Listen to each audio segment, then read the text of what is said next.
હવામાન વિભાગની મહત્વની આગાહી આગામી 6 દિવસ વરસાદની આગાહી કરાઈ છે। દક્ષિણ ગુજરાતના તમામ જિલ્લામાં વરસાદ થશે। સૌરાષ્ટ્રના કેટલાક વિસ્તારોમાં વરસાદ થઈ શકે છે। આજે બનાસકાંઠા, સાબરકાંઠા, અરવલ્લી, ખેડા, પંચમહાલ, દાહોદ, મહેસાણા, મહીસાગર, અમરેલી, ભાવનગર, દીવ અને ગીર સોમનાથ સહિતના વિસ્તારોમાં વરસાદની આગાહી છે। તો આવતીકાલે સાઉથ ગુજરાતના તમામ જિલ્લામાં વરસાદની સંભાવના રહેશે। આ સાથે અમરેલી, ભાવનગર, ગીર સોમનાથ, દીવ સહિતના જે સૌરાષ્ટ્રના વિસ્તારો છે ત્યાં પણ આગાહી રહેશે। તો મેપના માધ્યમથી સમજીશું કે આજે કયા કયા વિસ્તારોમાં વરસાદની સંભાવના છે। સૌથી પહેલા આજની વાત કરીએ સૌરાષ્ટ્રમાં ભાવનગરમાં જે દરિયાકાંઠાનો જે આખો પટ્ટો છે ત્યાં આગળ ભાવનગરમાં, અમરેલીમાં, ગીર સોમનાથ અને દીવ આ ચાર વિસ્તારોમાં આજે વરસાદની સંભાવના રહેશે। જ્યારે ઉત્તર ગુજરાતમાં બનાસકાંઠા, મહેસાણા, સાબરકાંઠા, અરવલ્લી અને મહીસાગર આ 5 જિલ્લાઓમાં આજે વરસાદ થવાની સંભાવના છે।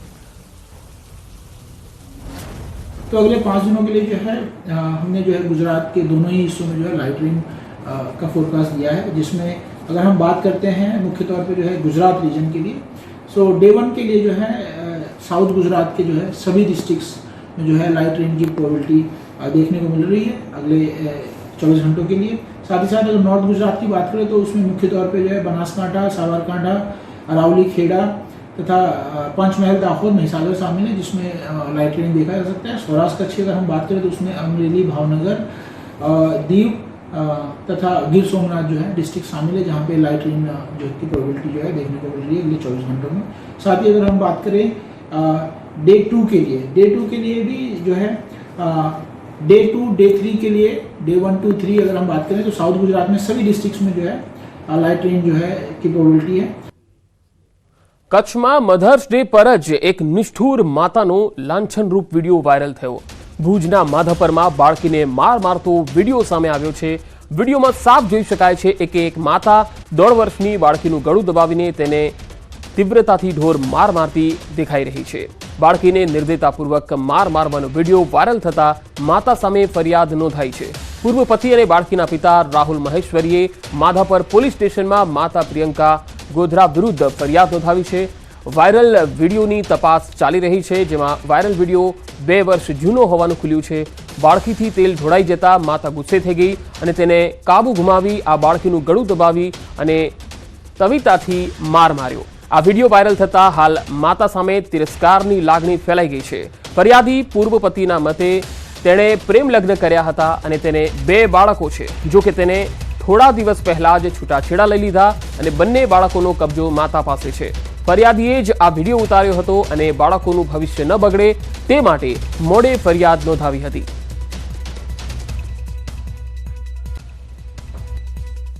આ વિડીયો 2 વર્ષ જૂનું છે ને આજે તમે જોઈ રહ્યા છો એ સત્ય હકીકત છે, બરાબર।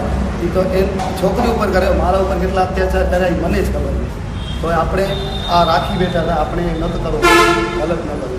હવે ભાઈ કોઈ સમજવા તૈયાર નથી। મારા છોકરા ક્યાં છે, શું છે, મને કાંઈ ખબર નથી। હવે મને છોકરીને જોયું છે સાહેબ, તે ઘરમાં અવારનવાર એવું કરે, કાંઈ પણ થોડી નાની મોટી ગલતી થાય તો એ મારી ઘરે આવી રીતના કરે, એવું જ અત્યાચાર કરે છોકરીને આવી રીતના। મારી છોકરી મને છોકરા જોયું પાછા ક્યાં છે, શું છે, કાંઈ ખબર નથી। પછી ખરેખર તો એક શરમની વાત કહેવાય એક સ્ત્રી માટેની। ખરેખર જે મા હોય એટલું અત્યાચાર ન કરે, પણ પ્રેમ લગ્ન કરીને જે લોકો માઓ બનતા હોય ને એ લોકોના દેખાવ એવા જ હોવા જોઈએ, એ અહીં પ્રકાશિત થઈ રહ્યું છે। મીડિયાના માધ્યમથી જે પ્રેમ થઈ રહ્યા છે, જે પ્રેમ લગ્નો થઈ રહ્યા છે યા પ્રેમમાં પડી રહ્યા છે તેમાં ન પડાય। તેમાંથી આવી જ માતાઓ પેદા થશે, સંસ્કારિક માતાઓ કોઈ હશે નહીં। જે બેને આ માર માર્યો છે આના પુત્ર પણ રાહુલભાઈ પાસે નથી। જે મારનાર જે પીડિત વ્યક્તિ છે, જે નાની દીકરી છે 9 વર્ષની, એ પણ અત્યારે રાહુલભાઈના કબજામાં નથી। વાલીઓ, તમારા બાળકોનું ધ્યાન રાખો। સુરતનો બનાવ તમામ માતા પિતા માટે ચેતવણી રૂપ છે। સિલાઈ મશીનનું તેલ પી જતા 1.5 વર્ષના બાળકનું મૃત્યુ થઈ ગયું। ગોડાદરા વિસ્તારનો આ બનાવ છે। 15 દિવસથી સારવાર હેઠળ રહેલા 1.5 વર્ષના દીપક અનિલ રોય નામના બાળકનું મૃત્યુ થઈ ગયું।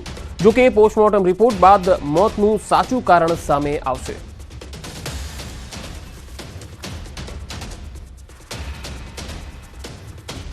तेल पी लिया था। कैसे पी लिया? वो मतलब खेल रहा था, सेम बोतल था वो तेल का पानी वाला छोड़ के वो तेल वाला पी लिया। नहीं, वो दोनों मतलब लेके दोनों बउआ था, छोटा वाला बड़ा वाला दोनों खेल रहा था।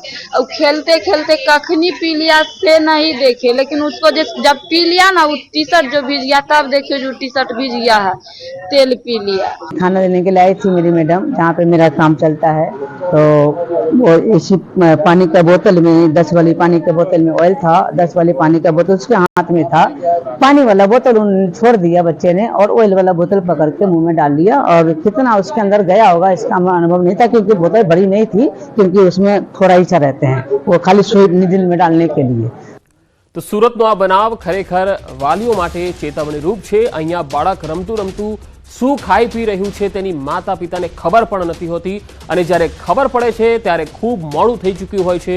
બાળક ગુમાવવાનો વારો આવ્યો છે। સુરતમાં સિલાઈ મશીનનું તેલ પી ગયો। 4 અલગ અલગ તસવીરો આજે અમે આપને બતાવીશું, જેમાં પહેલી તસવીરમાં બાળક સિલાઈ મશીનનું તેલ પી ગયો અને તેને મૃત્યુ થઈ ગયું। બીજી તસવીર કચ્છની છે કે જેમાં માતા પોતાની બાળકીને તવેતાથી એટલો માર મારે છે કે બેરહેમીપૂર્વક બાળક જે છે એ પોતે બચાવવા માટે આજીજી કરતું રહ્યું છે, પરંતુ માતા તેને છોડતી નથી। ત્રીજી તસવીર પાલનપુરની છે, એ પણ તમે જોઈ શકો છો। 2 માસના શિશુને તરછોડીને માતા ફરાર થઈ ગઈ। અને ચોથી તસવીર આણંદના ઉમરેઠથી આવી રહી છે, જેમાં એક બાળક જે છે એ શ્વાનનો શિકાર થયો।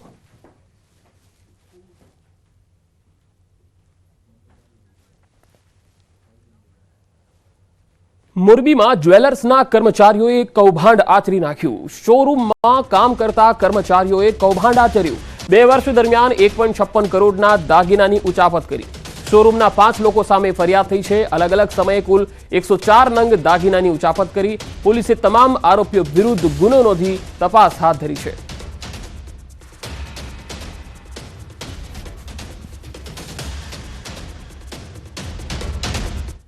પીટી જાડેજા દ્વારા સંકલન સમિતિ પર કરાયેલા આક્ષેપ મામલે રમજુભાઈનું નિવેદન આવ્યું છે। કહ્યું છે સમાજમાં અપીલ કરી છે કે વાણી વિલાસ પર ધ્યાન આપવું, અનુશાસનમાં રહેવું।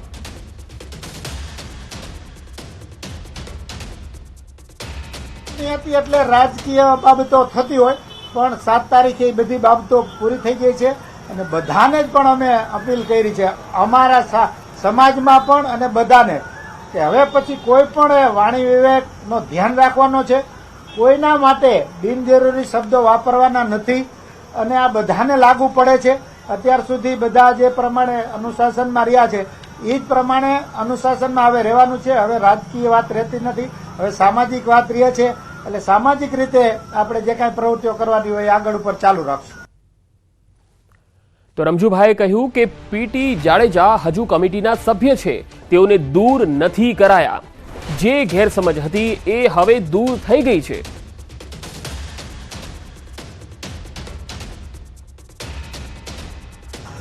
સામે પક્ષે કોઈને કોઈ રીતે એને નબળા પાડવાનું આ તે એવા પ્રયત્નો થતા હોય છે, અને એના ભાગરૂપે કાંઈક ને કાંઈક થતું હોય છે। એમાં જે કાંઈ પીટી જાડેજા સાહેબ એ વાત કરી, સંજોગો વસાત કાંઈ જે કાંઈ એમના પોતાના ટેન્શનમાં હોય અથવા તો બિનજરૂરી વ્યક્તિઓ દ્વારા એમને જે કાંઈ પરેશાન કરવામાં આવતા હોય ફોન કરીને હાથે, એના એક ચિંતામાં એ કે જે કાંઈ બોલ્યા, પણ એ પ્રશ્ન આંતરિક પ્રશ્ન સંસ્થાનો હતો, અને આંતરિક પ્રશ્ન 2 દિવસ પહેલા જ પૂર્ણ થઈ ગયો છે। એમની યારે વાતચીત પણ થઈ ગઈ।